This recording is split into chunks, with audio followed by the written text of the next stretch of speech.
नमस्कार दोस्तों, हमारी आज की इस कहानी का नाम है परवरिश। उमा भाभी, आप अभी तक सोई पड़ी हो? बताइए, माँ को भूख लगी है और अभी तक खाना भी नहीं बना। उसके दवाई खाने का टाइम हो रहा है। कुछ तो ख्याल करिए आप लोग। क्यों दीदी, सारा ख्याल का ठेका मैं ही लेकर बैठी हूँ। छोटी कहाँ है? वह भी तो इस घर की बहू है। वह भी तो खाना बना सकती है। मेरे सर में दर्द हो रहा है, मुझसे ऐसे ही नहीं उठा जा रहा है। कैसे खाना बनाऊंगी? आप बताओ। कहते हुए उमा ने अपना पल्ला झाड़ लिया।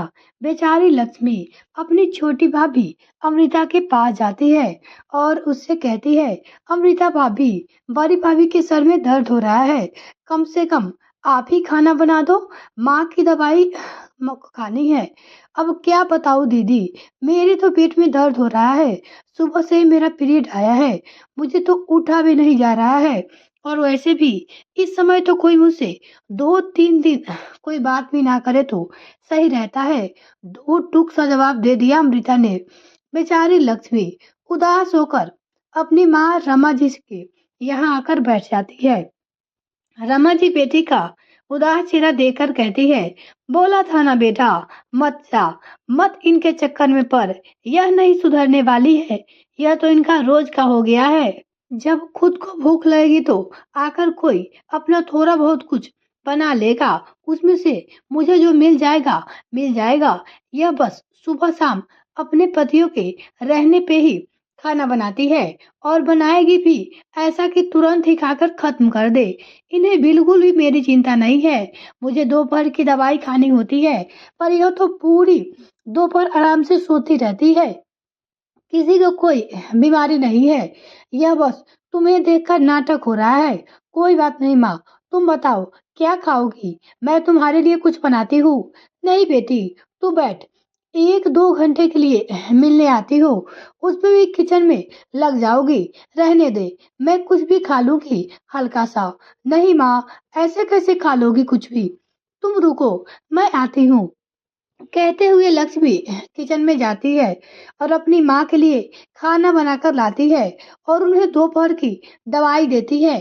पूरा दिन निकल गया। लक्ष्मी सुबह से आई हुई है, लेकिन अमृता उमा में से किसी ने भी अपने कमरे से बाहर निकलना सही नहीं समझा। शाम को जब लक्ष्मी जाने लगी, तब उसका बड़ा भाई राजेंद्र और छोटा भाई पंकज भी आ गया और दोनों ने ही जिद करके लक्ष्मी को आज के लिए भी रोक लिया। अपनी बहन को बेटे की बात सुन रमा जी से ने कहा, क्यों रोक रहे हैं उसे? क्या फायदा है रोककर? दोपहर का खाना बनाई है, फिर रात को भी उसे ही बनाना पड़ेगा। सुबह से आई है, तुम दोनों की पत्नियां एक बार भी निकलकर उसका हाल चाल पूछने नहीं आई है। दोनों ही अपने कमरे में बहाने करके लेटी पड़ी है। क्या ही सुख मिलता बेचारी को यहाँ पे आने का। आज तो आ गई है, मैं टाइम पे दवाई खा ली, नहीं तो फिर वही रोज की तरह दोपहर की दवाई मैं खाली पेट ही खाकर सोती हूँ। क्या? उमा अपने कमरे से बाहर नहीं निकली? हैरानी से पूछा राजेंद्र ने। और भाभी के साथ साथ अमृता भी नहीं निकली? पंकज ने भी बोला, नहीं बेटा, तुम लोगों को पता है ना, उन दोनों की नौटंकी, आए दिन उनकी यही हरकतें हो रही है। बुलाता हूँ मैं पंकज और रजत दोनों को ही। वही रमा जी के पास बैठ जाते हैं और अपनी अपनी पत्नियां को आवाज देकर बुलाते हैं। अपने अपने पति की आवाज सुन दोनों ही कमरे से बाहर निकल कर आती है। राजेंद्र उमा से पूछते हैं, तुम्हें पता है ना माँ को दोपहर की दवाई खानी होती है, फिर तुमने खाना नहीं बनाया? राजेंद्र, मेरे सर में दर्द हो रहा था तो क्या मैंने ठेका लेकर रखा है खाने का? छोटी भी तो है ना, थी ना, वो भी तो बना सकती है ना। क्यों जीजी, तो मेरे भी तो पेट में दर्द हो रहा था ना। मैंने भी तो बताया था ना कि मेरी तबीयत ठीक नहीं है। तो जरूरी है क्या बीमारी में भी मैं ही खाना बनाऊं? ठेका ले रखा है क्या मैंने इस घर का? कौन सा ठेका लिया है तुमने छोटी? अभी तुझे आए हुए कितने साल हुए हैं? और जो तू बड़ा खाना बनाकर थक गई है, तुम्हारे आने से पहले तो मैं ही सारा खाना बनाती थी ना। तो अब क्या हो गया है जीजी? अभी भी बना लो, मेरे नाम से लिखा है क्या? देखो जी, यह रोज रोज की नौटंकी मुझसे नहीं होगी। पलटते हुए अमृता अपने पति पंकज से कहती है, हाँ तो मैं कौन सा झेलना चाहती हूँ रोज रोज की नौटंकी। तुरंत ही बोल पड़ी उमा राजेंद्र से, अब मैंने फैसला कर लिया है माँ जी, अब हमारा हिस्सा दे दीजिए, हम अलग अलग रह लेंगे आराम से, हमें कोई दिक्कत नहीं है। ऐसे रोज रोज की नौटंकी से तो अच्छा है कि हम अपना अपना अलग कर ले। रही बात माँ जी को, तो माँ जी सुबह मेरे में खा लेगी और शाम को छोटी में। क्यों छोटी? सही कहा ना मैंने? हाँ जी जी, बिल्कुल सही कहा। ऐसे में हमें टेंशन भी नहीं होगी, हमारा काम भी हो जाएगा। और रही बात लक्ष्मी दीदी की, तो लक्ष्मी दीदी जब भी आएगी गर्मिया की छुट्टियां में, या तो ऐसे में 10 दिन मेरे यहाँ रह लेगी और 10 दिन आपके यहाँ रह लेगी। कि नहीं जीजी, बोल पड़ी अमृता। बिल्कुल, उमा बोली, सही कहा छोटी, ऐसे हमारी भी टेंशन नहीं होगी और सब काम भी आराम से निकल जाएगा और घर में शांति रहेगी तो बेहतर है। आप हमें हमारा हिस्सा दे दीजिए। दोनों ही बहुए की बातें सुन रमा जी हैरान हो गई। उनकी आंखों में आंसू आ गया। बड़ी आस लेकर उन्होंने अपनी बेटे की ओर देखा। पंकज और राजेंद्र दोनों ही हैरानी से अपनी अपनी पत्नियों को देख रहे थे। एक खाना बनाने को लेकर इतनी बात आगे बढ़ गई। राजेंद्र ने कहा, तुम लोग अलग हो जाओगे तो तुम लोगों को दोनों टाइम अपनी अपनी रसोई बनानी पड़ेगी ना, तो इससे अच्छा है कि तुम लोग एक में बना लो। नहीं राजेंद्र, अब मुश्किल है, वह आए दिन बीमार रहेगी तो मैं कैसे अकेले खाना बनाऊंगी? मेरे बस की बात नहीं है। तो कौन सी मेरे बस की बात है? जी जी, मैं बीमार पड़ती हूँ तो आप भी कौन सा बीमार नहीं पड़ती हो? आप भी तो जब देखो तब सर पकड़ कर बैठ जाती हो। खुद की बीमारी नहीं दिखती, मेरी बड़ी तेज दिख रही है। भाई साहब, शांति इसी में है कि हमारा हिस्सा हमें दे दीजिए।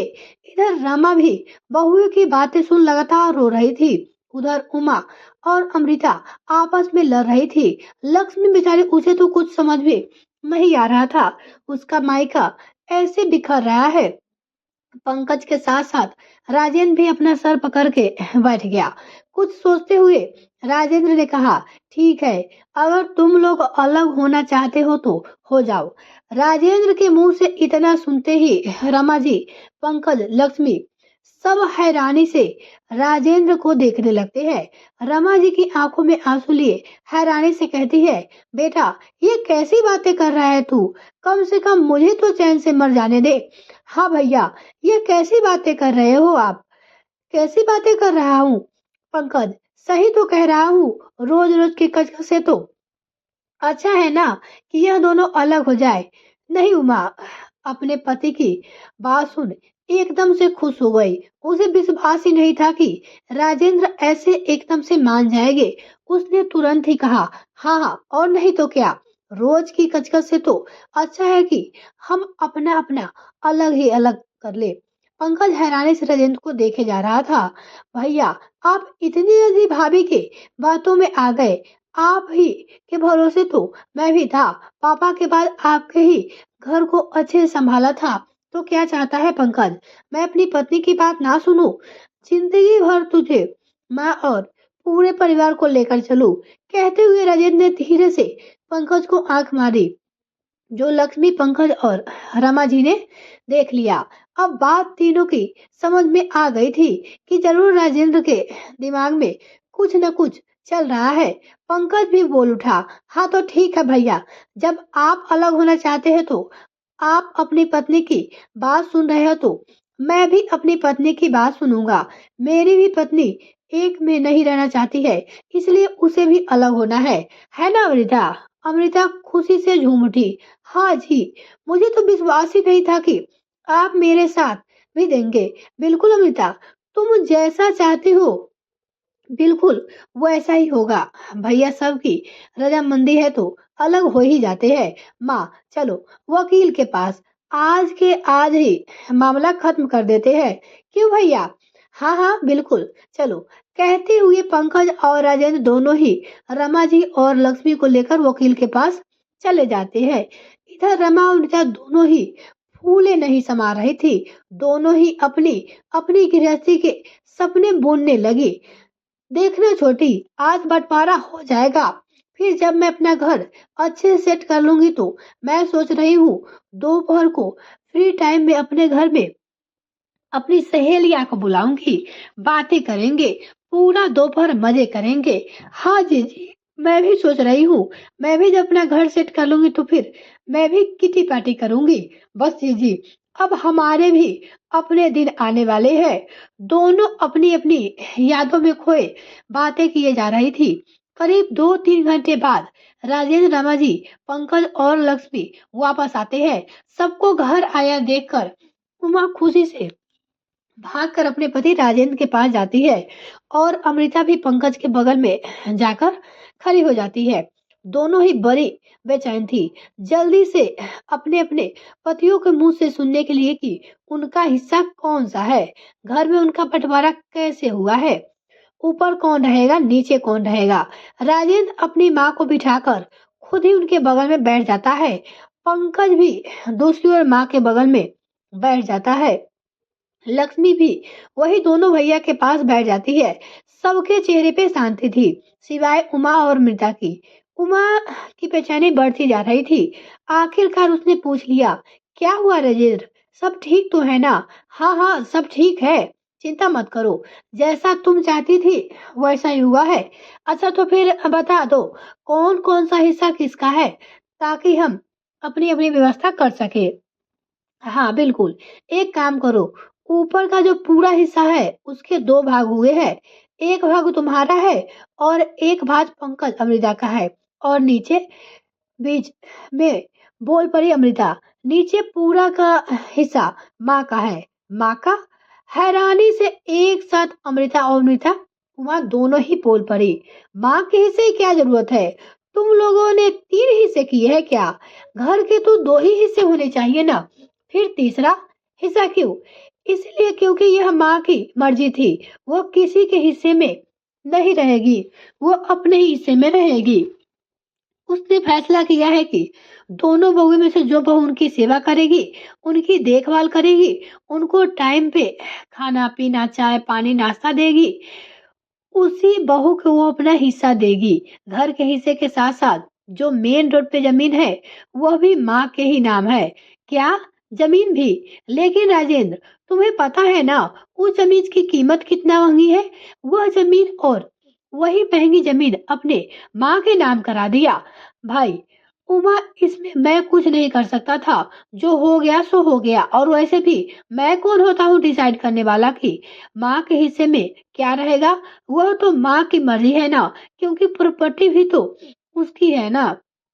अब तो यह तुम दोनों के ऊपर है, जो माँ की ज्यादा सेवा करेगा, जिसको माँ खुश हो जाएगी, अपना जमीन उसी को दे देगी, अपनी प्रॉपर्टी उसी को दे देगी। और अगर लक्ष्मी इस घर में बेदर्दी हुई तो किसी की भी लक्ष्मी को बेइज्जत करने की कोशिश की या फिर ससुराल से आने पे उसकी सेवा नहीं की तो फिर हो सकता है कि माँ अपनी प्रॉपर्टी लक्ष्मी के नाम ही कर दे।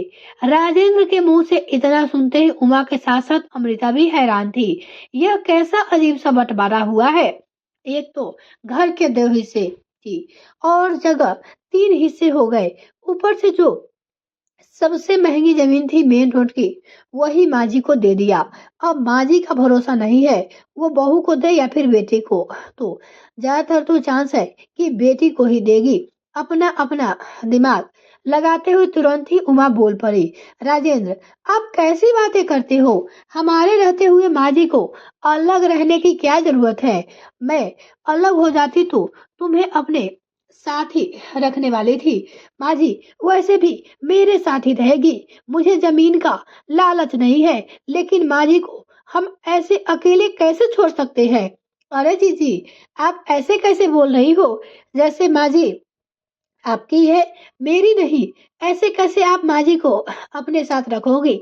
माँ जी मेरे साथ भी रहेगी। आप ही अकेली थोड़ी माँ जी की बहू है, मैं भी उनकी छोटी बहू हूँ। और वैसे भी आप मेरे से पहले इस घर में आई हो, इसलिए आप माँ जी की सेवा बहुत कर ली। अब मेरी बारी, चलो चलो, आई, बड़ी आई। अरे अरे, मेरी बात सुन, तुम लोग लड़ो मत। तुम दोनों ही अपनी तरफ से पूरी कोशिश करो कि माँ को खुश करके रख सको। खास करके उमा, मैं चाहता हूँ कि यह जमीन मुझे मिल जाएगा। तुम माँ का हर चीज में ख्याल रखो। तुम ही सबसे ज्यादा रखो, ताकि माँ तुमसे खुश होकर जमीन तुम्हें दे दे। नहीं, नहीं अमृता, भाई साहब को कहने दो। तुम भाभी से डबल ख्याल माँ का रखो। दोनों ही अपने पति की बात सुनकर उमा जी के पास जाती है। उमा कहती है, माँ जी, अब से आपकी सारी जिम्मेदारी मेरे ऊपर। आपको टाइम पे चाय पानी नाश्ता खाना दवाई मैं सब दूंगी। आपको कोई भी शिकायत का मौका नहीं दूंगी। नहीं नहीं माँ जी, मैं भी हूं ना आपका, और दीदी को दोनों का ख्याल रखूंगा। आप बिल्कुल भी चिंता मत करिए। कहते हुए फिर से दोनों आपस में लड़ने लगी। दोनों ही बहुओं को अपने लिए इतनी फिक्र देख रमा जी दोनों बेटों को देखकर मुस्कुरा पड़ती है। राजेंद्र और पंकज भी माँ को देख मुस्कुराते हुए उन्हें इशारा करते हैं। रमा जी कहती है, देखो बहू, मेरे मन में क्या है क्या नहीं, यह तो मैं तुम दोनों को नहीं बताऊंगी। हाँ, अगर तुम दोनों मेरी एक बात मानो तो हो सकता है कि मैं तुम दोनों के मन का कर सकती हूँ। क्या माँ जी, आप कहिए तो सही, मैं आपकी सारी बातें मानूंगी। बोल पड़ी रमा उमा। हाँ माँ जी, बिल्कुल, मैं कभी आपकी बात टालने की हिम्मत भी नहीं कर सकती। अमृता ने भी कहा। दोनों की बात सुन रमा जी ने कहा कि जब तुम दोनों ही मेरी सेवा करनी है तो मेरे खाने पीने का इतना ध्यान रखना। जब सारा झगड़ा ही खाने को लेकर शुरू हुआ है था और खाने पे ही खत्म हुआ, तो बेहतर है कि एक में ही रहकर बनाओ, वो भी बिना लड़ाई झगड़ा किए। या तो मिल बांट कर काम कर लो, या तो अपना अपना काम बांट लो। अलग होने से अच्छा है कि अपना अपना काम बांट लो, और एक टाइम की जिम्मेदारी बड़ी बहू की रहेगी और दूसरे टाइम इस घर और मेरी जिम्मेदारी छोटी बहू की रहेगी। तुम दोनों ही अपनी जिम्मेदारियां निभाओ, फिर मैं देखती हूँ कि मुझे क्या करना है। हाँ माँ, यह बात सही है। माँ की बात सुन तुरंत ही राजेंद्र ने कहा, हाँ तो ठीक है भैया, मुझे भी इतराज नहीं है। क्यों, अमृता सही कहा ना, तुम माँ की जिम्मेदारी लेने को तैयार हो ना? हाँ हाँ, हाँ जी, मैं तो कब से कह रही हूँ, मैं मना कर रही हूँ बिल्कुल नहीं। माँ जी को एक टाइम देख लूंगी। अमृता और मैं तो दोनों ही राजी खुशी सुबह शाम अपनी अपनी जिम्मेदारियां लेकर चल जाती है। अब दोनों ही कोशिश यही थी कि अपने अपने टाइम पे वह कितना अच्छा से अच्छा खाना बनाकर रमा जी को खिला दे, उनकी कितनी सेवा कर दे। माँ जी खुश होकर अपने हिस्से की जमीन उसके नाम कर दे। दोनों को अपनी अपनी जिम्मेदारी निभाते हुए देख पंकज ने राजेंद्र से कहा, वाह भैया, क्या दिमाग लगाया है। सांप ही मर गया और लाठी भी ना टूटी। छोटे से जिस खाने को लेकर बात शुरू हुई थी, उसी खाने पे आकर खत्म हो गई और बंटवारा भी होते होते रह गया। बेटे की बात सुन रमा जी रोने लगी। आज उन्हें अपने दोनों बेटे पे गर्व हो रहा था, अपनी परवरिश पे गर्व हो रहा था। वह बस दिन रात भगवान से यही प्रार्थना करती कि भगवान उनके बच्चों को वृद्धि दे, ऐसे बनाए रखे। माँ के साथ साथ लक्ष्मी की आंखों में आंसू थे। अपने भाइयों के प्यार को देकर एक छोटी सी समझदारी से उसका मायका आज टूटते टूटते बच गया। यह कहानी आपको कैसी लगी दोस्तों, कमेंट में लिखकर जरूर बताइएगा। अगर आपको ये कहानी पसंद है तो वीडियो को लाइक और चैनल को सब्सक्राइब कर दीजिएगा। इस वीडियो को देखने के लिए बहुत बहुत धन्यवाद।